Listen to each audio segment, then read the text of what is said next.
হ্যাঁ বলো। মিম নরম কণ্ঠে জিজ্ঞেস করলো। ব্যস্ত আপনি? কোনো দরকার ছিল তোমার? বলতে পারো। দরকার ছিল না ঠিক, মা বলল আপনি বলে আজ দেখতে যাবেন। আদৃশ এক রোগীর রিপোর্ট দেখছিল তখন। রিপোর্ট দেখা বাদ দিয়ে বলল, আম্মা তোমাকে বলে দিয়েছে? হ্যাঁ, কেবলই কথা হলো ওনার সাথে। ইস, ভাবলাম সন্ধ্যায় তোমাকে ঘুরতে নিয়ে গিয়ে একটা সারপ্রাইজ দিয়ে বলবো এটা। তার আর হলো কই। আজ প্ল্যান করেছিলাম বাসা দেখতে যাব। সন্ধ্যায় রেডি থেকো। মিম ছোট্ট করে প্রত্যুত্তর দিল। আচ্ছা। সন্ধ্যায় আদৃশ্য মিম বের হলো। আদৃশ্যের সাথে দেখা হওয়ার পরপরই সে জিজ্ঞেস করলো, এখনই বাসা দেখছেন কেন? আরো 2-3 মাস সময় আছে। আদৃশ মৃদু হেসে বলল, এখন দেখলে এখনই বাসা পেয়ে যাবো নাকি? ভালো বাসা খুঁজতেও তো একটা সময় লাগে। আমি অবশ্য একটা দেখেছি, পছন্দ হয়নি, বেশ ছোট। এখন যে বাসাটা দেখতে যাব সেটা এক সিনিয়র ভাই খুঁজে দিয়েছে, বললো ভালোবাসে এটা। চলো দেখে আসি। আদৃশ্য মিম বাইকে উঠল। আজ মিম আদৃশকে শক্ত করে ধরতে ইতস্তত বোধ করল না, উল্টে স্বেচ্ছায় সে আদৃশকে ধরল। যদিও খানিক লজ্জা পাচ্ছিল সে, তবে সে লাজুক ভাব পাশ কাটিয়ে আদৃশকে ধরল। ওদিকে আদৃশ মিমের অগ্রসরমান আচরণে মুচকি হাসল। খুশি হলো সে, তবে কিছু বলল না। আদৃশ্য মিম বাসা দেখতে চলে এলো। তৃতীয় তলার 2 রুমের একটা বাসা। আয়তনে যে খুব বড় তা নয়, তবে নতুন দম্পতির বসবাসের জন্যে আদর্শ বাসা। মিম ঘুরে ঘুরে দেখছে, সাথে আদৃশ ও তার পিছু পিছু দেখছে। বাসার একমাত্র ব্যালকানিতে এসে আদৃশ বলল, এখানে দুটো চেয়ার রাখবো আর কিছু হ্যাঙ্গিং প্ল্যান্ট রাখবো। মিম আগ্রহী হয়ে বলল, আমি কয়েকটা ফুল গাছও রাখবো। আর আমার মনে হয় চেয়ার না রেখে একটা ম্যাট রাখলে ভালো হবে, নিচে বসে চা খাওয়া যাবে। আদৃশ মিমের আগ্রহ দেখে ভীষণ খুশি হলো। আড়ালে মুচকি হাসল সে। মিম পুনরায় বলল, ব্যালকনির দরজায় একটা উইন্ডো কায়েম রাখবো, সারাদিন হালকা টুংটাং শব্দ শোনা যাবে, মনটা ভালো থাকবে। আচ্ছা চলো রুমগুলো দেখি। মেইন বেডরুমে এসে আদৃশ বলল, একটা খাট বানাতে হবে বুঝলে। আমি মেসে তো সিঙ্গেল খাটে ঘুমাই, আমাদের খাটটা রাখবো জানলার কাছে, একদম মাঝে বরাবর। জানলায় একটা সুন্দর পর্দা দিতে হবে, সাথে একটা ড্রেসিং টেবিলও বানাতে হবে, আলমারিও বানাতে হবে। এতক্ষণ যাবৎ বেশ হাসি খুশিই ছিল মিম, কিন্তু নতুন নতুন সংসারে এত কিছু বানাতে হবে দেখে খরচ নিয়ে দুশ্চিন্তায় পড়ে গেল সে। খানিক ইতস্ততার সহায়তায় বলল, একটা কাজ করি, আলমারি আরও পরে বানাই।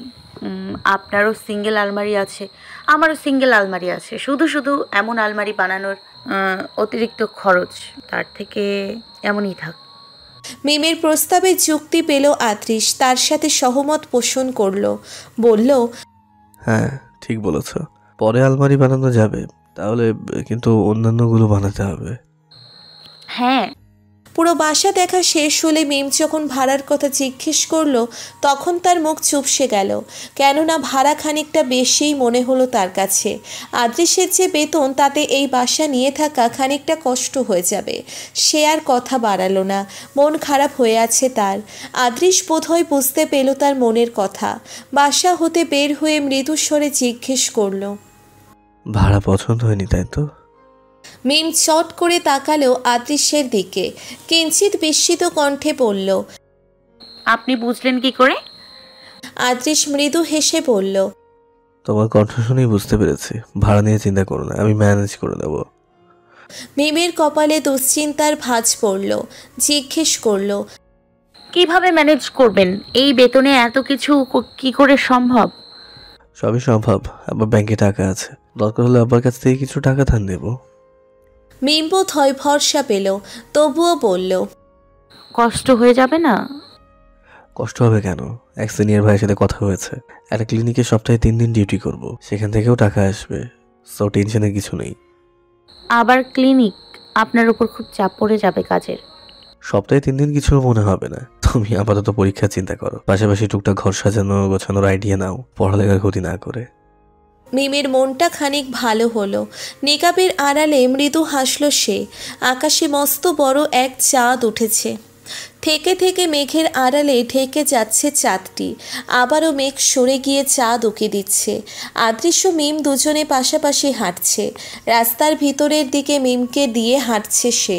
নির্জন নীরব রাস্তায় জ্যোৎস্নার আলোয় হাঁটছে তারা। দুজনের মাঝে কোনো কথা হচ্ছে না। দুজনের নীরবতাকে বেছে নিয়েছে। এক পর্যায়ে আদৃশ আর চোখে মিমকে দেখল। মিম মনে হাঁটছে, মাঝে মাঝে দৃষ্টি তুলে চাঁদের পানে চাইছে। আদৃশের এই পর্যায়ে মন চাইল মিমের হাতে হাত রেখে এই নির্জন রাস্তায় হাঁটতে, কিন্তু কি মনে করে সে ইচ্ছে চাপা দিল সে। তবে কিছু দূর যাবার পর তার আর তর সইল না। সে পকেট হতে হাত বের করে মিমের আঙ্গুলের ভাঁজে নিচের আঙ্গুল জড়ালো। অকস্মাৎ আদৃশের স্পর্শ পেয়ে চমকে উঠল মিম। এক নজর আদৃশের দিকে চাইল। আদৃশ সম্মুখে চেয়ে হাঁটছে। ভাবখানা সে এমন ধরে রেখেছে যে এই হাতে হাত মেলানো ব্যাপারটা সম্পূর্ণরূপে তার অজান্তে ঘটেছে। মিম আদৃশের এহেন কাণ্ডে ঈষৎ হাসল। হাঁটতে হাঁটতে এক পর্যায়ে মিম আদৃশকে জিজ্ঞেস করল, মা বাবা এত টাকার বাসা ভাড়া নিয়ে কিছু বলবে না? না, তারা কি বলবে? তারা চায় তাদের ছেলে বউ যেন সুখে শান্তিতে বসবাস করে। কিন্তু তাদের চাওয়া, এর চেয়ে বেশি আর কি চাইবে তারা? মিম প্রত্যুত্তর জানালো না। আদৃশ্য আর কথা বাড়ালো না। তবে খানিক বাদে দীর্ঘ এক নিঃশ্বাস ছেড়ে তৃপ্ত কণ্ঠে বলল, আমাদের ছোট্ট একটা সংসার হবে মিশমিশ, দুজনের ছোট্ট একটা সুন্দর সংসার, টোনাটুনির সংসার। রাতে বাইরে থেকে খাওয়া দাওয়া শেষ করে আদৃশ মিমকে হোস্টেলে পৌঁছে দিয়ে গেল। হোস্টেলে প্রবেশের পূর্বে মিমকে জিজ্ঞেস করলো, বাসাটা কি পছন্দ হয়েছে? মিমের বাসাটা পছন্দ হলেও ভাড়ার ব্যাপারে চিন্তা করে ভাবল জবাবে না বলবে, কিন্তু তার জবাব দেওয়ার পূর্বেই আদৃশ বলল, ভাড়ার ব্যাপারটা মাথা থেকে ছেড়ে ফেলো, এত আহামরিও কিছু না ওটা। শুধু বলো বাসা পছন্দ হয়েছে কিনা। মিম খানিক রয়ে শুয়ে অনিশ্চিত কণ্ঠে বলল, পছন্দ তো হয়েছে, কিন্তু আদৃশ তৎক্ষণাৎ তাকে মাঝপথে থামিয়ে বলল, কোনো কিন্তু নয়, তোমার পছন্দ হয়েছে এটাই চলবে আমার জন্য। আমি ভাইকে বলে রাখবো, উনি যেন ওনার চাচার সাথে কথা বলে রাখে এই ব্যাপারে। উনি সেই সিনিয়র ভাইয়ের চাচা ছিল? হ্যাঁ, এই জন্য একটু সুবিধা হয়েছে কি 3 মাস পরেও বাসায় উঠলে সমস্যা করবে না। সাধারণত কেউ 3 মাসের জন্য বাসায় খালি রাখে না, কিন্তু ভাই আমাকে খুব ভালো চেনে, অনেক স্নেহ করে। ওনাকে বললে উনি দেখে নেবে বিষয়টা। মিমের দুশ্চিন্তা কমল কিছুটা, খুশি হলো সে। আদৃশ পুনরায় বলল, প্রথম খরচাপাতি আমি একাই টানতে পারবো, এরপর তো তুমিও কিছুটা কন্ট্রিবিউট করবে। হ্যাঁ, ইন্টার্নে যেই টাকা পাবো তাতে বাসায় কিছু পাঠাবো আর নিজেদের জন্য কিছু রাখবো। আর তার 1 বছর পরেই ইনশাল্লাহ আমিও চাকরি করব। তখন দুজনের সমান তালে সংসার চালাতে পারবো। আমাদের দুজনের সংসারে কিছু আপনি দিলেন, কিছু আমি দিলাম, এভাবে করেই এগোবে আমাদের নতুন সংসার। মিমের প্রস্তাবিত কথাগুলো ভীষণ ভালো লাগলো আদৃশের। সে আদুরে গলায় বলল, তোমার মুখে আমাদের সংসার শব্দটা শুনে ভীষণ ভালো লাগছে মিশমিশ। অপেক্ষায় আছে সেই দিনটার, যেদিন আমরা আমাদের ওই ব্যালকনিতে বসে একে অপরের হাতে হাত রেখে গল্প করব। শেষ বিকেলের রোদে তৃপ্তি সহকারে চা খাবো। দ্রুত পরীক্ষাটা শেষ করো মিশমিশ, আমার তর্স হয়েছে না। তোমায় নিয়ে সংসার বাঁধার প্রবল ইচ্ছে আমায় রোজ কুড়ে কুড়ে খাচ্ছে। আদৃশের কণ্ঠে অধৈর্যের ছোঁয়া পেল মিম। আদৃশের এরূপ ব্যাকুলতা তাকে ভীষণ আনন্দ দিল। এর কারণ কি সে নিজেও জানে। তবে আদৃশকে এভাবে তীব্র ইচ্ছে পোষণ করতে দেখে সে মনে মনে বলল, পছন্দের জিনিস পেতে একটু ধৈর্য ধরতে হবে, বলে না সবুরে মেওয়া মিলে। মিম মুচকি হেসে চলে এলো হোস্টেলের ভিতরে। পিছে আদৃশের ভীষণ ইচ্ছে হলো মিমকে এখনই তুলে নিয়ে চলে যেতে, কিন্তু পরিস্থিতির চাপে পারল না সে। শেষমেশ একরাশ দুঃখে ভারাক্রান্ত মন নিয়ে চলে এলো সে। আদৃশ্য মিমের বিয়ের প্রায় 1 সপ্তাহ শেষ। ইতিমধ্যেই দুজনে একে অপরের সাথে নিজেকে মানিয়ে নিতে শুরু করেছে। বিশেষত মিম, তার পক্ষে আদৃশকে মেনে নেওয়া খানিক কষ্টসাধ্য ছিল বটে, তবে আদৃশের বেলায় এমনটা হয়নি। যদিও তারা একে অপরের থেকে দূরে আছে, তবুও তাদের মাঝে ধীরে ধীরে সামান্য বোঝাপড়া ভালো লাগা তৈরি হচ্ছে। আর এই ভালো লাগাই তাদের মাঝে ভালোবাসার সম্পর্কের সূত্রপাত ঘটাচ্ছে। মাঝে মাঝে মিমের বোধ হচ্ছে সে বুঝি প্রেম করছে। বোধ হচ্ছে সে সদ্য কৈশোরে পা দেওয়া এক কিশোরী যে নব্য প্রেমের স্বাদ নিচ্ছে।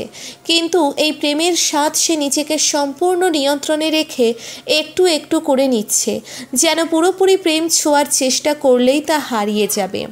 এই প্রেম ভালোবাসায় নিজেকে জড়িয়ে নিতে নিতে তারা সংসারে মনোযোগী হচ্ছে। সন্দেহ নেই দুজনারই দুজনের প্রতি অনুভূতি তৈরি হচ্ছে। সেই অনুভূতি দায়িত্বের, সে অনুভূতি প্রথম প্রেমের। আদৃশ্যের মনে এই অনুভূতির স্ফুলিঙ্গ ঘটেছিল সর্বপ্রথম যখন সে মিমকে সরাসরি দেখেছিল। তবে সে এই অনুভূতিকে এখনই সম্পূর্ণরূপে জাহির করতে নারাজ। তার ইচ্ছে মিমের পক্ষ হতে যখনই তার প্রতি কোনো আকর্ষণের সূচনা ঘটবে, দেখবে সে তখনই আগ বাড়িয়ে ধীরে ধীরে মিমের প্রতি নিজের অনুভূতির জানান দিবে। এখন অবশ্য সে সদ্য বিবাহিত দম্পতির আচরণ কেমন হয় সেটাই মিমের সম্মুখে প্রকাশ করছে। মিম রুমে এসে দেখলে ফারহা নেই, সম্ভবত বাসায় চলে গিয়েছে সে। মেয়েটা আজকাল হোস্টেলে থাকতেই চায় না, পরীক্ষার আগে এসে বাসায় বেশি থাকে সে। মিম ভেবেছিল আজ ফারহাকে সব কাহিনী বলবে, কিন্তু ফারহাই তো রুমে নেই। মিম ফ্রেশ হয়ে ডায়েরি নিয়ে বসলো, লিখতে আরম্ভ করলো। সংসার শব্দটা 4টা অক্ষরের, কিন্তু এর ভারত তো বিশাল। সংসার মানেই প্রথমত যা মাথায় আসে তা হলো দায়িত্ব। আমি সব সময় বড় রকমের দায়িত্ব নিতে ভয় পাই, আর এখন সেই আমি সংসারের দায়িত্ব নিব, সেটাও আবার নিজের।